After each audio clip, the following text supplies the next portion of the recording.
राजवी गोसालिया, जिनकी कहानी शुरू होती है 7 दिसंबर 1988 को, जब वह पैदा हुई तो एक स्वस्थ और प्यारी बच्ची थी और उसे आने वाले जीवन की चुनौतियों का बिल्कुल भी अंदाजा नहीं था।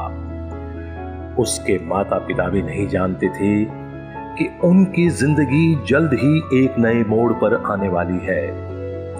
धीरे धीरे समय के साथ उनके जीवन में बड़ा बदलाव आया। राजवी को सेरेब्रल पाल्सी नाम की कंडीशन डायग्नोस हुई, जो पूरी जिंदगी उनके साथ रहने वाली थी। यह एक ऐसी कंडीशन थी जिसे ठीक नहीं किया जा सकता था।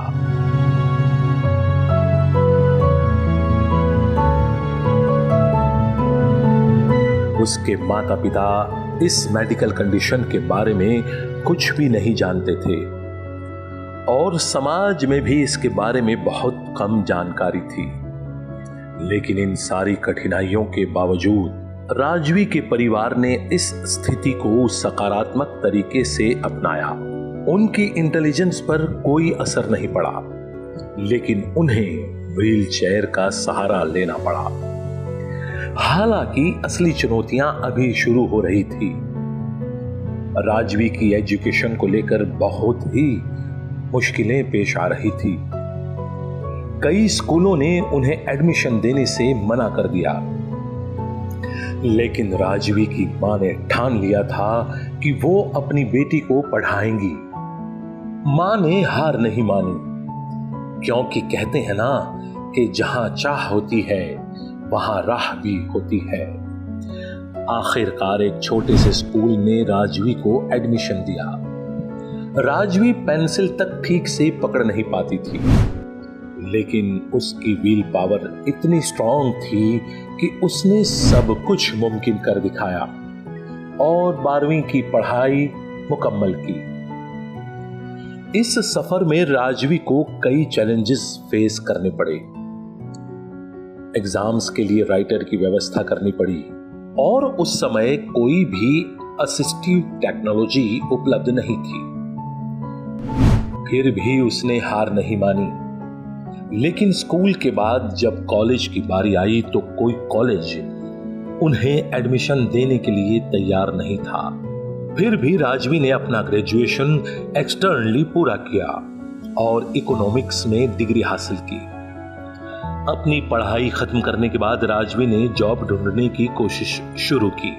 बचपन से ही करियर ओरिएंटेड रही राजवी ने कभी अपने लिमिटेशंस को अपने सपनों के बीच आने नहीं दिया।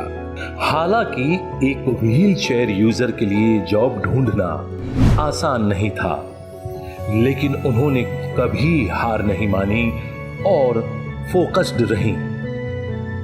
इस दौरान कई बार राजवी को डिप्रेशन और इमोशनल स्ट्रगल का सामना करना पड़ा, खासकर तब जब उन्होंने 10वीं क्लास में एक मेजर लेग सर्जरी करवाई, जिससे कोई खास फायदा नहीं हुआ। उस वक्त उनके मन में हार मानने के ख्याल आए, लेकिन उन्होंने फिर से खुद को खड़ा किया और आगे बढ़ी।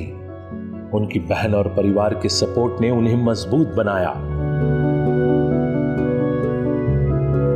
राजवी ने अलग अलग कंपनियों में काम किया, जैसे कि वोडाफोन, और एक मल्टीनेशनल कंपनी में एचआर प्रोफेशनल के तौर पर जॉब हासिल की। लेकिन उनकी यात्रा यहीं खत्म नहीं हुई। उन्होंने सोशल वर्क में भी कदम रखा और मोटिवेशनल स्पीकर के रूप में अपने अनुभव को दूसरों के साथ बांटा।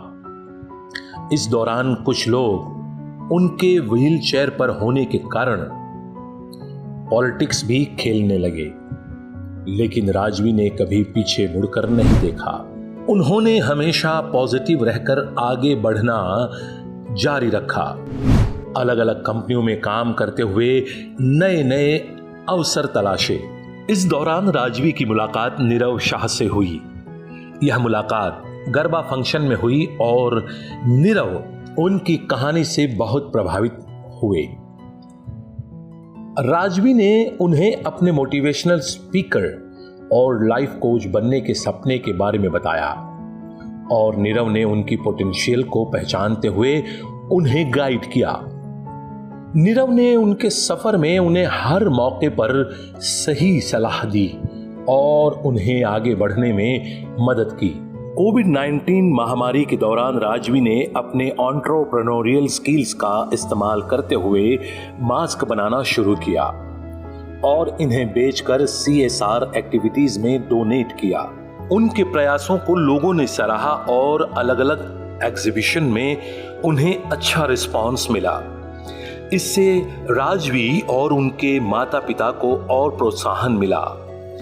आज भी राजवी अपने जीवन की चुनौतियों का सामना मजबूती से कर रही है। उनका सफर अभी खत्म नहीं हुआ।